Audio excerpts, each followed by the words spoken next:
Bonjour, on se retrouve dans le chapitre des probabilités, toujours, et nous allons étudier cette fois la loi normale, notée n, mu et sigma carré, mu étant la moyenne et sigma l'écart type.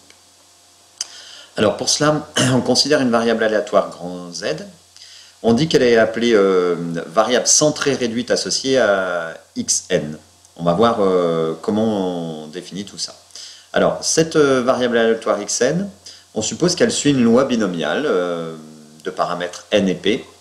On va fixer la valeur p, par exemple 0,5, et on fait varier n. On représente tout ça sous la forme d'un graphique là, qui a été fait avec GeoGebra. Et on obtient donc une courbe en cloche. Alors attention, ce n'est pas une distribution continue, la loi binomiale, c'est une distribution discrète. Si on fait varier P, eh bien en fait on s'aperçoit que cette courbe reste également en cloche. Bon, après les caractéristiques changent comme la hauteur, la façon, son étalement, l'axe de symétrie, etc. Eh bien, il y a une propriété qui illustre cette situation, c'est-à-dire le passage d'un monde discret au monde continu, qui est le théorème de Moivre-Laplace, qu'on admettra. Eh bien, si on prend un entier naturel non nul n, qui correspond au nombre de répétitions dans la loi binomiale, et p, p c'est la probabilité du succès, compris entre 0 et 1. On considère xn la variable aléatoire, comme on l'a dit, qui suit la loi binomiale de paramètres n et p. Et alors, on définit la variable zn de la manière suivante. Xn moins espérance de xn sur sigma de xn. En fait, qu'est-ce qu'on a fait? On l'a, si on se rappelle de la loi normale centrée réduite, on se débrouille pour que notre distribution qui est là, on la ramène en 0 et on la réduise. Alors, si ici j'ai une valeur, la valeur mu, qui correspond à l'espérance, la valeur moyenne, si je veux la ramener en 0, je fais xn moins cette valeur. Et puis ensuite, si je veux ramener mon écart type à 1, bien je divise par l'écart type sigma. Voilà. Donc c'est pour ça qu'on dit qu'elle est centrée, on la ramène centrée et réduite. Voilà. Et c'est de cette façon-là qu'on passe d'une loi normale à une loi normale centrée réduite.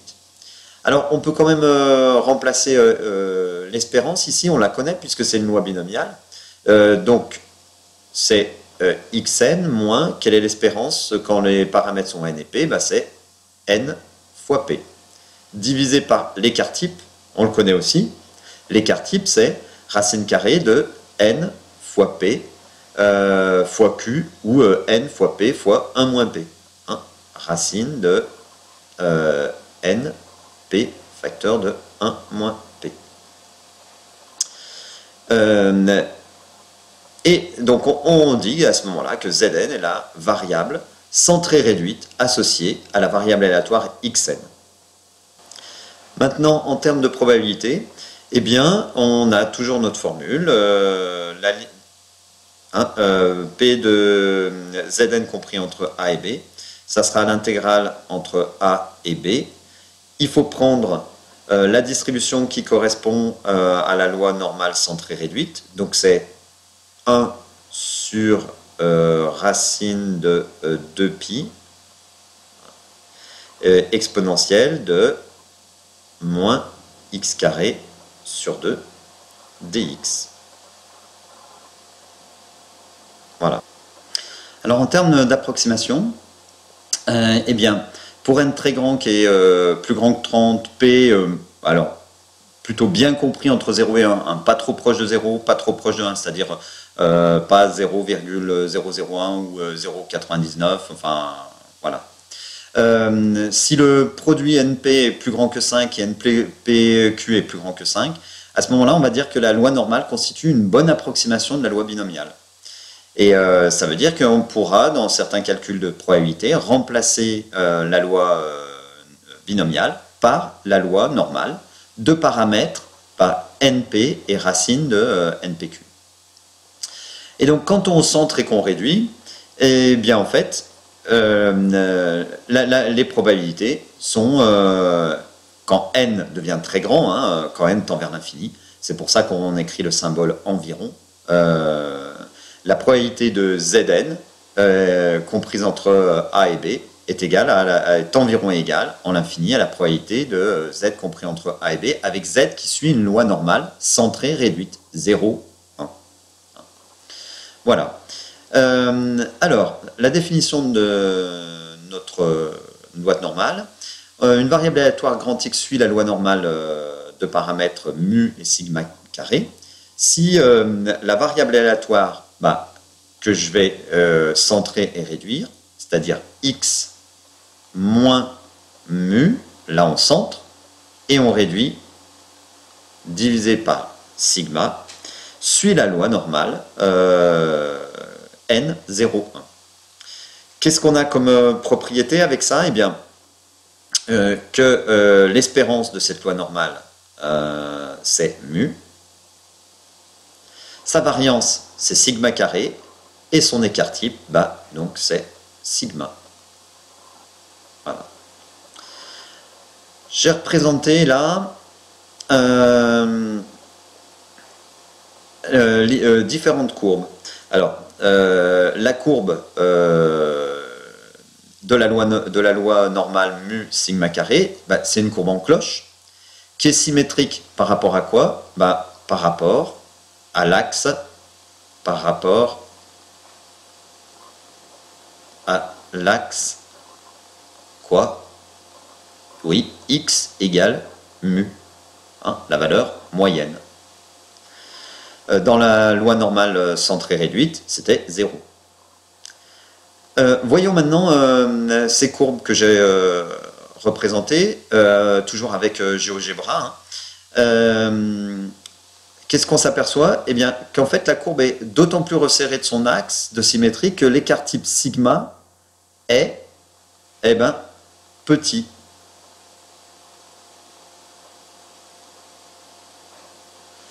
Là, pour une même valeur moyenne, mu égale 3,8, regardez là, sigma est égal à 3, voici ma courbe, là c'est celle-là. Là, hein. Si sigma égale 7, ma courbe s'aplatit. Et donc elle est beaucoup moins resserrée autour de la valeur moyenne. Hein. Quand sigma égale 3, la distribution est bien resserrée autour de la moyenne. J'ai beaucoup plus d'individus qui sont dans cette partie-là. On verra après les intervalles, hein, à quel pourcentage de la population ça correspond. Là, il y a beaucoup plus d'étalement de la répartition. J'ai changé, si je change la valeur moyenne, au lieu de prendre mu égale 3,8, on prend mu égale 10. Regardez, hop, on s'est décalé. Ma courbe se décale en mu égale 10. J'ai pris mu égale 30 pour une même valeur de sigma. Eh bien, la courbe est ici. Si on prend mu et sigma égale 7, eh bien, on aurait la même courbe, mais beaucoup plus étalée. Voilà. On dit que l'écart type, ou bien la variance, est un paramètre du coup de dispersion. Hein, c'est lui qui nous indique comment les valeurs sont réparties autour de l'espérance mu, hein, qui est, pour le coup, lui, un paramètre ou un caractère de position. Mu, vous voyez, quand je change mu, ma courbe se déplace, change de position. Quand on fait varier sigma, c'est la dispersion des valeurs autour de mu qui change. Alors, je parlais des intervalles. Eh bien, justement, il y a quelques probabilités qu'il faut que vous connaissiez. D'abord, la probabilité que grand X soit compris entre mu moins 2 tiers de sigma et mu plus 2 tiers de sigma. Alors pourquoi? Parce que dans le cas de la loi normale, ça correspond à environ 0,5. Voilà, soit 50%. Donc, c'est quand même quelque chose d'intéressant à connaître. Alors après, bah, on va prendre les mêmes intervalles, mais avec 1 sigma, 2 sigma, 3 sigma. Ça nous donne des probabilités avec des valeurs qu'il faut avoir en tête. Bah, la première, ça correspondra à 0,68, c'est-à-dire environ 0,68, 68%. Hein. Puis un intervalle moins 2 sigma plus 2 sigma, la probabilité que grand X soit dans cet intervalle, ça sera 0,95 ou encore 95%. Hein, vous voyez, là, ça commence à être intéressant aussi.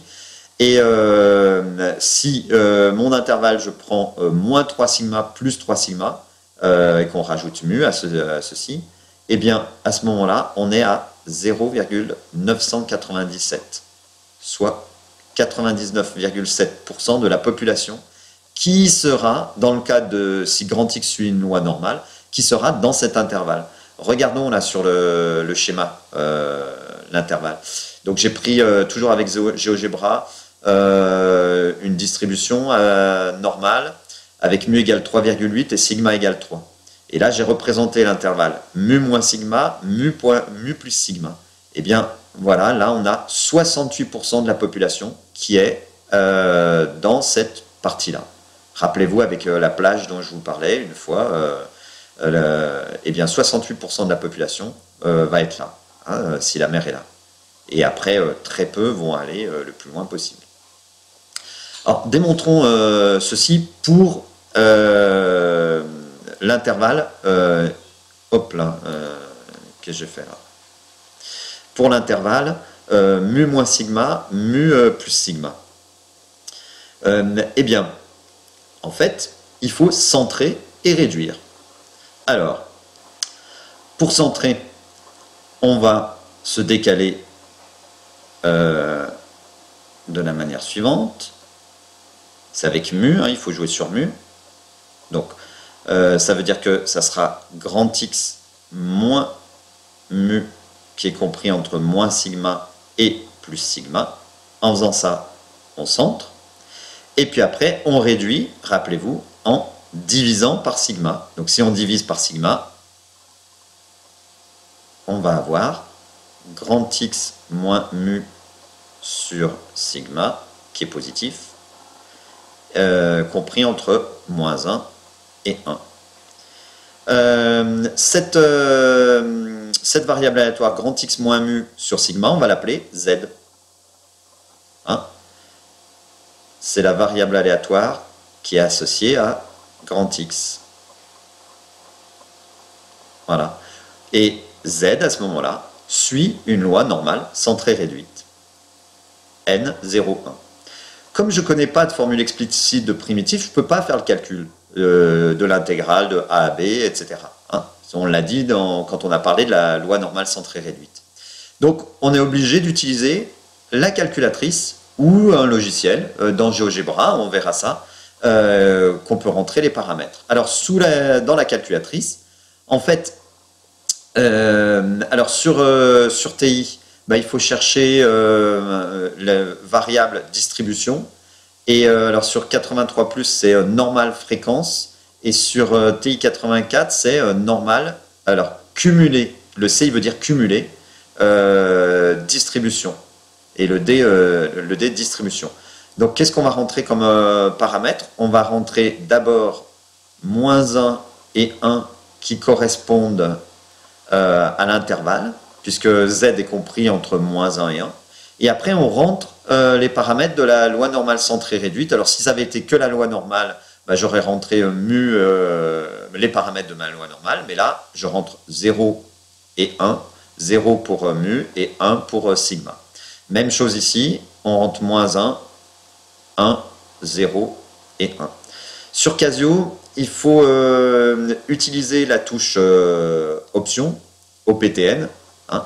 Aller dans statistiques, dist c'est distribution, normal, NCD, bah, à nouveau, cumulé, distribution, normal, cumulative distribution. Vous saisissez d'abord, bah, vous allez voir la borne inférieure, lower. Je ne sais pas si elle est en français ou en anglais, votre calculatrice, hein, mais comment vous l'avez paramétrée. Ensuite, upper, 1. Et puis après, je crois qu'on vous demande mu d'abord, et puis sigma. Bon, si on vous demande sigma et puis mu, vous vous intervertissez. Quand vous faites effectuer le calcul à la calculatrice, eh bien, qu'est-ce que ça vous fait? Ça vous calcule ceci, hein, intégrale entre moins 1 et 1 de 1 sur racine de 2pi exponentielle de moins x carré sur 2 dx. C'est ça, hein, le calcul qu'on fait. Et le résultat affiché va être environ égal à 0,683. On avait dit environ 68%. C'est bien ça. Voilà. Entraîne-toi à faire la même chose avec l'intervalle moins 2 sigma, plus 2 sigma, mu moins 2 sigma, mu plus 2 sigma, et même chose avec 3 sigma, hein, pour la rédaction. C'est pareil. Et puis après, c'est la même rédaction dans les exercices. C'est pour ça que c'est important que tu t'entraînes là-dessus. Voilà. Eh bien, bon courage, et puis on se retrouve pour faire des exercices. À bientôt!